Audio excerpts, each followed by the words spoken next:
Taurus, per usual, May brings a lot of changes to the stars, and it's going to affect you in specific ways. And so in today's video, I want to give you your quick and simple guide to May of 2025 and how these transits and planets are going to affect you.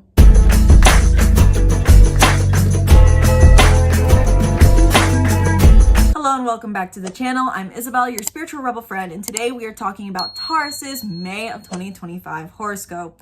This applies to anyone who has a Taurus sun, moon, or rising, and we have quite a bit happening in the stars in this month in your sign. So even though it's already your birthday month, happy birthday Taurus, there's also a lot to anticipate in May of 2025, all of which I'm going to cover today, hopefully as quick and as simple as possible. So if you have any other questions regarding this reading, if you have any other questions regarding this horoscope and you want to go deeper into how this is going to specifically affect you based off of your entire birth chart, I invite you to book a reading down in the link in the description below, where in 1 hour we can dive deep into any and everything regarding the stars in May.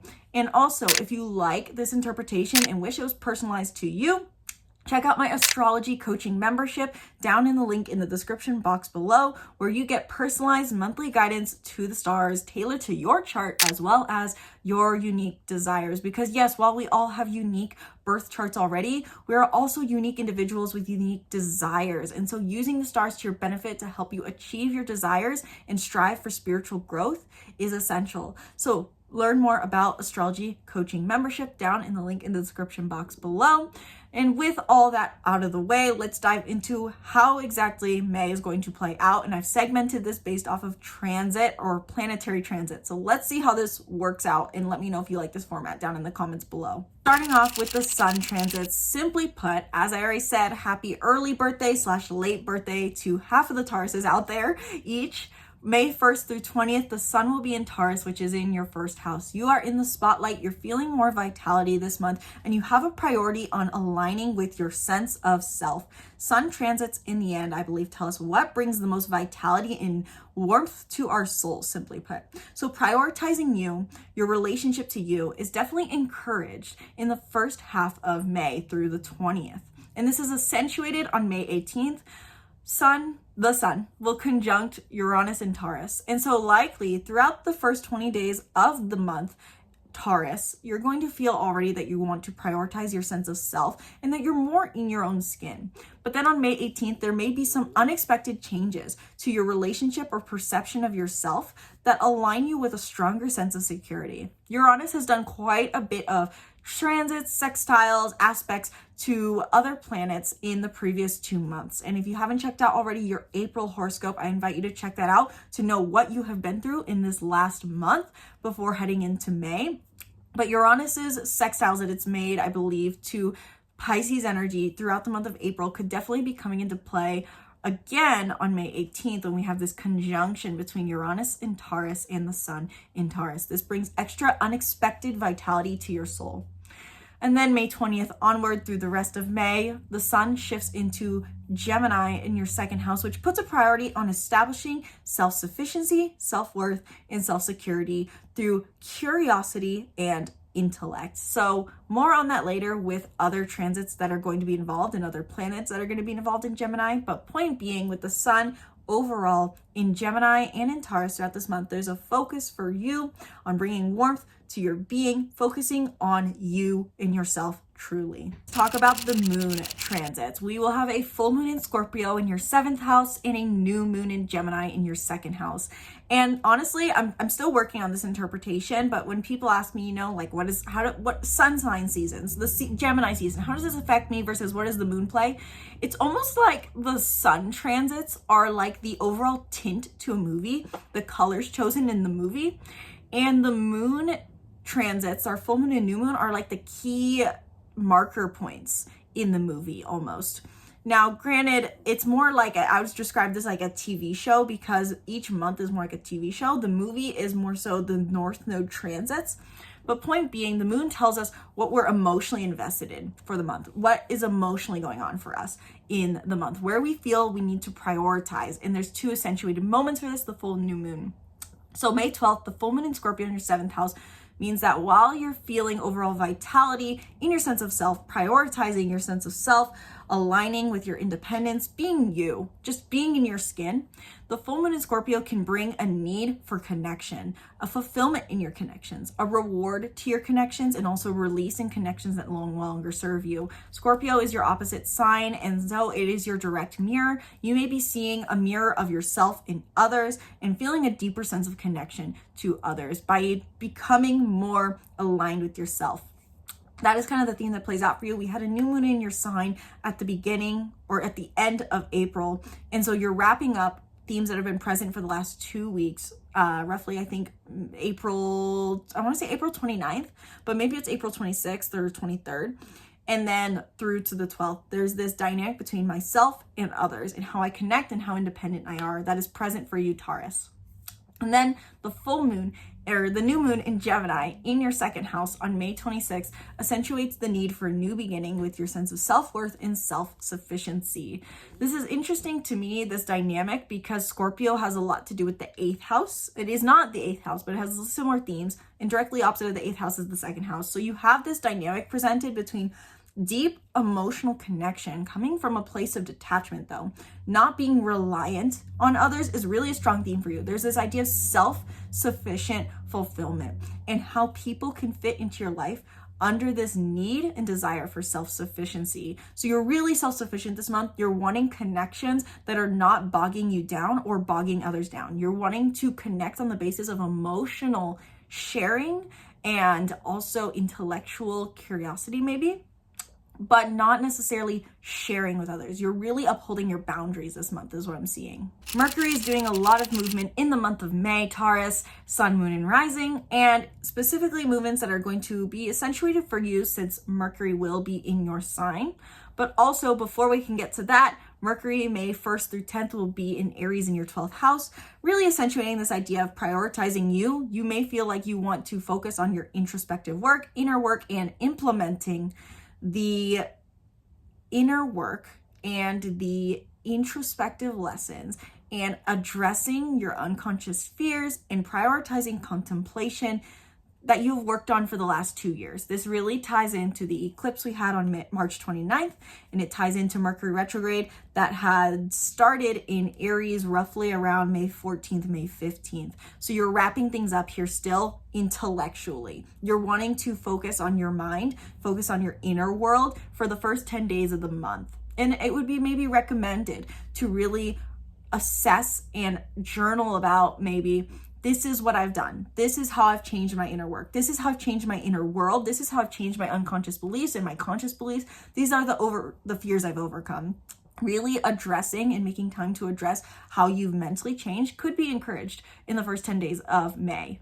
Then May 10th through 21st, Mercury enters Taurus, your sign, in your first house. So you may feel like you're more in the spotlight in communication, wanting to express who you are. Addressing your sense of self could be a theme as well. And May 25th onward, Mercury will be in Gemini in your second house. Mercury enters Gemini right before the new moon. And so there is a focus on then establishing or prioritizing your sense of self-sufficiency and learning about your self-sufficiency and expressing your need for independence and self-sufficiency, as well as learning maybe more about your finances as well and being more curious about your finances and what can build your self-worth overall. Mercury transits a lot. It's going to transit through 3 signs because Mercury will not be retrograde until July. So a lot of fast movement through Mercury, a lot of fast movement through the signs, really high mental energy for you specifically around yourself overall. Now let's talk about your planetary ruler, Taurus, Sun, Moon, and Rising. You are ruled by Venus, and Venus forms 3 aspects this month that you may feel strongly since you are ruled by this planet. On May 2nd, Venus will conjunct Neptune in Aries in your first house, in your 12th house at 1 degree of 1 degree of Aries. Words are hard, guys. To recap that, Venus conjuncts Neptune in Aries at 1 degree of Aries in your 12th house on May 2nd. And so on May 2nd, there may be a value in prioritizing time alone because your love life values could be experiencing heightened idealism. You may be having some really strong need for introspection, feeling the value of introspection, and feeling a higher value for unconditional love is what I could be seeing. You may feel like worldly love, so to say, the ideas of love that we have in our world are not quite fulfilling your soul, or you're feeling a call to embrace a more spiritual style of love is what I'm seeing for you in one interpretation. One of many, but to go through every interpretation would be long. May 6th, Venus in Aries forms a sextile to Pluto retrograde in Aquarius. We will get to Pluto retrograde at the end of this video in your 12th and 10th house. With this sextile, you may feel like the transformations that you're trying to implement in your values for career, the transformations you're trying to establish in your career, in your recognition, and the generational beliefs you are trying to transform around work, career, and recognition, they're aligning with your values that you have tried to establish with your unconscious beliefs, meaning that you are seeing the value for a long time. You're seeing the value in introspective work. You're seeing the value in overcoming your unconscious fears to rewire your brain, to break free of traumatic wounds or trauma in general. And this is now working together with how you want to transform your career. So really, this is about really transforming the deepest layers of yourself and how this changes how much value you find in your life and in your work is really accentuated for you on May 6th. So simply put, notice what's coming up for you around May 6th is what I will say.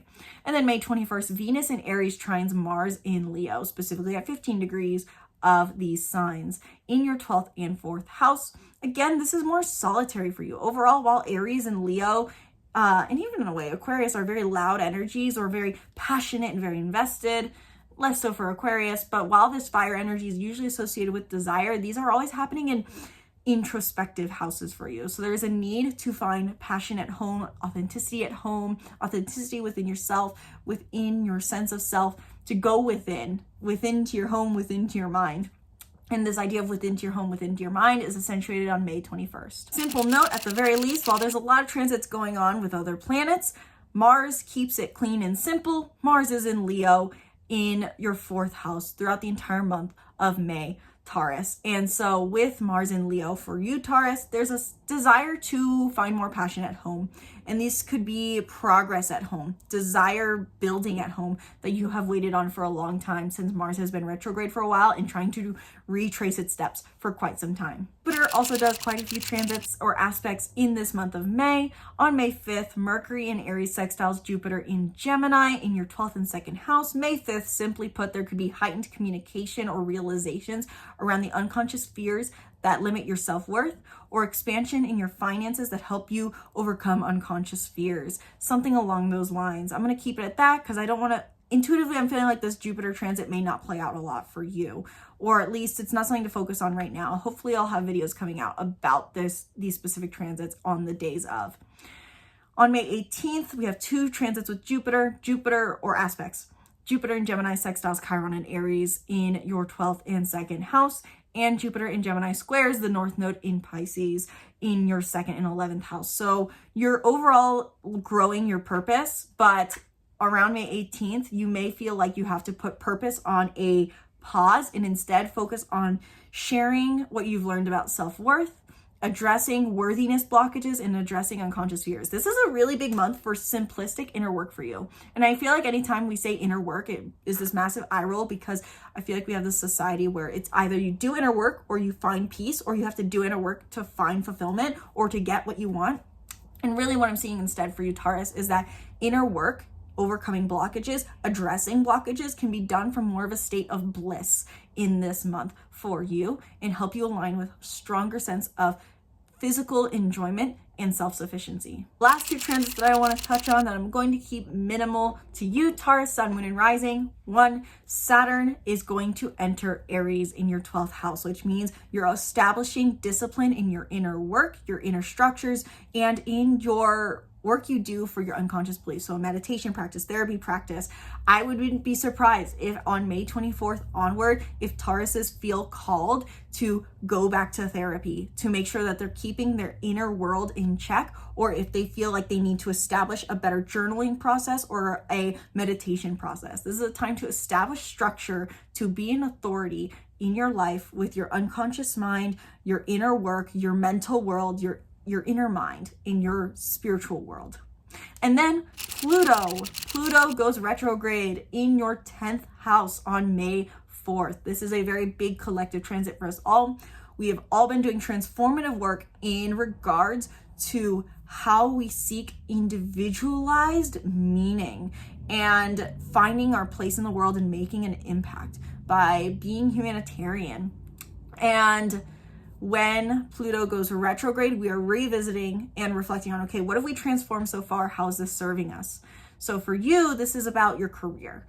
This is going to be present until October 13th. So simply put, when Pluto goes retrograde in your 10th house, you may be revisiting what it is you're trying to transform in regards to your beliefs around career and recognition. I'll leave it at that for you, Tauruses. Tauruses, let me know down in the comments below, was this helpful for you? Did this give you a good overview into what to expect in the month of May in 2025? How are you feeling these energies? How are you prepping for them? Was my advice helpful? Is Taurus your sun, moon, or rising? How did this resonate for you? Let me know your thoughts down in the comments below. I think I made this video under 20 minutes, which is super rare. Usually my horoscopes are an hour long. So let me know if you like this shorter format. Let me know if you want more depth. Let me know if you preferred the longer horoscopes. And if so, it always helps when you share these videos and comment. All your feedback is heard and appreciated. If you want more depth on exactly how these transits are going to play out for you, if you would prefer to go through this chronologically, week by week, day by day, to understand how to utilize these energies to your benefit for spiritual growth as well as manifestation, then book a reading down in the link in the description box below. 1 hour, we can dive deep into any and everything, or join my astrology coaching membership where you get a personalized monthly guidance through one-on-one sessions once a month. And you get access to all of my astrology workbooks and my astrology course, which has $300 value. So learn more about my astrology coaching membership down in the link in the description box below. Be sure to check out our reading down in the link in the description box below. And be sure to subscribe to the YouTube channel and stay tuned for more videos breaking down the stars and more. Thank you guys so much for watching this video. I sincerely hope that you enjoyed. Hopefully this gave you clarity on the month ahead. Please let me know if it did down in the comments below. Thank you guys so much for watching. Once again, my name is Isabel. From my heart to yours, namaste.